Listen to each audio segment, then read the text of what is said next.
Après la découverte du corps de la jeune Siem 7 jours après sa disparition, l'homme interpellé, un délinquant multirécidiviste de 39 ans, a avoué le meurtre de la lycéenne. Et depuis hier, des dizaines de personnes, des habitants, des voisins se retrouvent dans une salle communale autour de la famille. Regardez ce reportage signé Stéphanie Rouquier et Alexandre Minguez avec le récit de Sarah Fenzari. L'inquiétude des derniers jours a laissé place à la colère d'une famille et de toute une commune. On est tous dévastés. C'est horrible. Moi j'ai une petite, elle a 1 an. Si on fait ça à ma fille, mais... Plongés dans une profonde incompréhension, les proches se recueillent à tour de rôle auprès de la famille. Une famille désemparée face à un homme en état de récidive. C'est une crapule, là. C'est ce qu'il faut dire. Hein. J'espère qu'il sera lourdement puni. Le principal suspect est devenu meurtrier, un délinquant condamné à 13 reprises pour des faits de vol avec violence et cambriolage. En 2015, il avait ainsi écopé de 12 ans de prison et devait par ailleurs être jugé 7 semaines dans une affaire de vol à main armée. Il n'était pas en prison. Il a tué une gamine de 18 ans, elle n'a rien demandé. Moi franchement, je serais à la place de la justice, j'aurais honte. Dans l'attente de réponse, la famille de Siem a assuré placer son entière confiance dans l'institution judiciaire. La suite de l'enquête devra déterminer les circonstances du décès de la jeune femme. Alors, je voudrais qu'on s'intéresse au profil psychologique de cet individu, un sociopathe depuis l'adolescence. C'est ce qu'explique un expert psychiatre qui l'a examiné. Il explique cela au journal Le Parisien. Il l'avait examiné il y a quelques années en prison. Écoutez aussi ce que nous dit ce matin Alain Bauer, professeur de criminologie. Il était l'invité de la matinale de CNews. À quelques jours près, il s'est laissé aller à ce crime dont on ne sait pas si c'est un assassinat ou un meurtre, s'il a été prémédité ou si c'est un effet d'une altercation, s'il y avait ou pas une relation amoureuse, puisqu'il y a un débat assez complexe sur la nature même du contenu de ses aveux. Par ailleurs, il a déjà fait l'objet de plusieurs études psychanalytiques ou psychiatriques, dont une est révélée par la presse ce matin, et qui montre un profil très violent, très déterminé, très irresponsable au sens de la non prise en compte du bien, du mal et des critères de responsabilité. Et justement, pour évoquer ce profil psychologique, on est en liaison avec Laura Lebar. Bonjour, vous êtes psychanalyste. On vous a appelé donc pour en savoir un petit peu plus. Tout d'abord, cette expression qui est citée aujourd'hui dans Le Parisien, aujourd'hui en France, sociopathe depuis l'adolescence. Qu'est-ce que ça veut dire concrètement pour le grand public? Parce qu'on ne comprend pas véritablement. Alors, c'est du mal à ressentir de l'empathie pour l'autre. C'est des traits de personnalité qui montrent une personnalité asociale.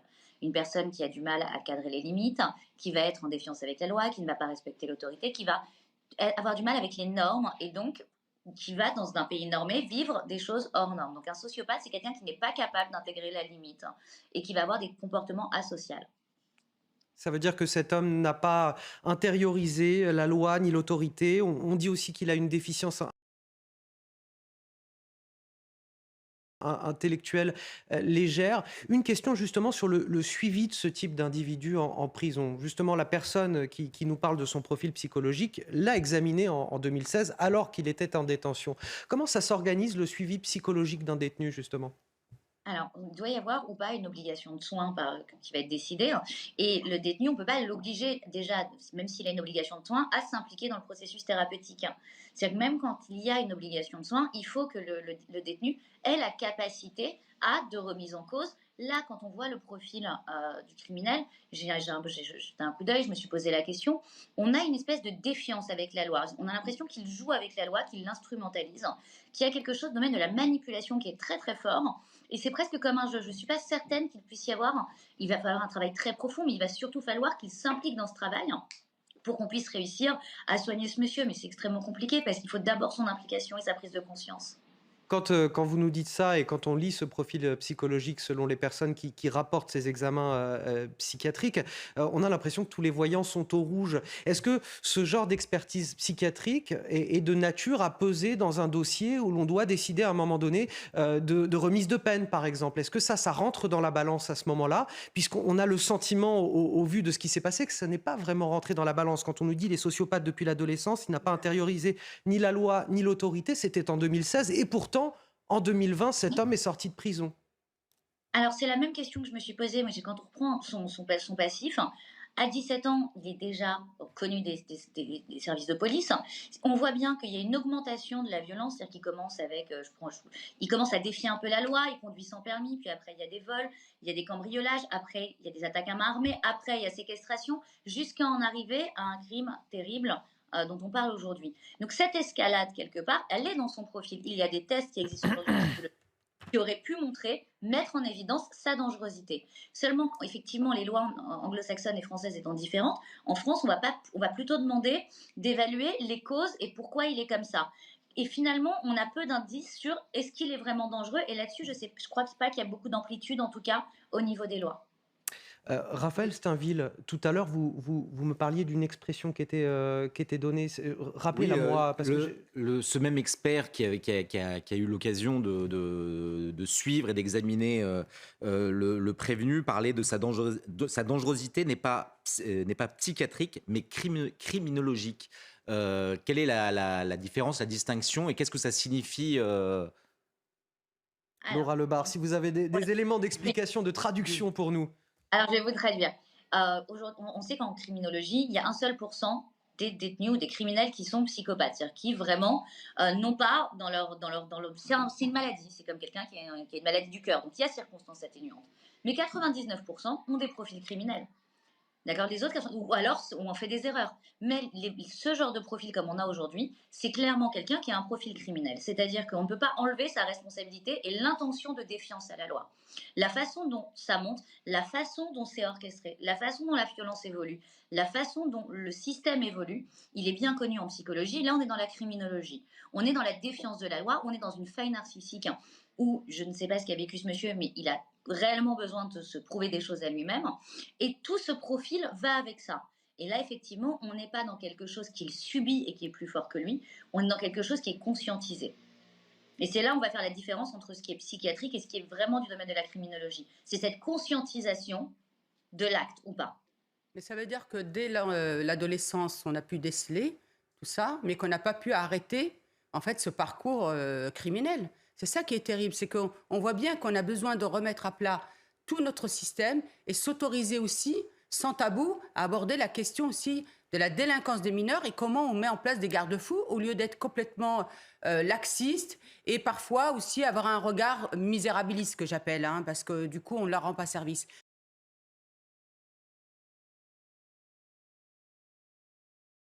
Parce que là, pour le coup, on aurait pu peut-être arrêter très tôt, le mettre en soin pour empêcher tout ça. Oui, je repose peut-être la question différemment à Laura Lebar, qui est du coup psychanalyste et peut-être pas experte dans le domaine judiciaire, mais oui. Effectivement, ça pose la question de toute façon du suivi psychiatrique des jeunes délinquants quand il est nécessaire. Et est-ce que ce suivi psychiatrique, il est assuré quelque part et est-ce qu'on a les moyens de l'assurer ? Alors, coup Naïma, j'adore le point de vue de Naïma, qui est génial, mais ça dépend. Alors, c'est ce que je disais hier, il y avait Georges Fenech, il y a un mois, j'ai fait une émission sur Vanessa là-dessus, c'est la même chose. Les moyens, sur le papier, ils existent. Dans la réalité, et c'est pour ça que j'aime beaucoup le point de vue de Naïma, dans la réalité, ce n'est pas appliqué comme ça pourrait l'être. En fait, c'est ça, c'est-à-dire que les lois existent, elles ne sont pas appliquées comme elles devraient l'être, et encore une fois, même si vous mettez quelqu'un en soins, s'il n'y a pas d'implication de la personne, ça ne pourra pas fonctionner. Donc, il faut vraiment trouver des solutions pour que ce soit pris à la racine. Aujourd'hui, on a des tests qui permettent, dès l'adolescence, dès qu'on a 15 ans, de pouvoir savoir si les limites sont atteintes. Et là, on peut agir. Là, on peut agir, plus on agit jeune, plus c'est facile. Une fois que vous avez mis en défiance, une fois qu'il en est là à 39 ans, et qu'il a vu qu'après autant de crimes, finalement, il a toujours été libre de commettre celui-là. Comment vous voulez qu'on arrive à faire respecter complètement la loi et à la faire intégrer au psychique ? On arrive vraiment tard dans le système. Donc, il y a aussi là d'arriver le plus tôt possible. Alors moi j'ai une question.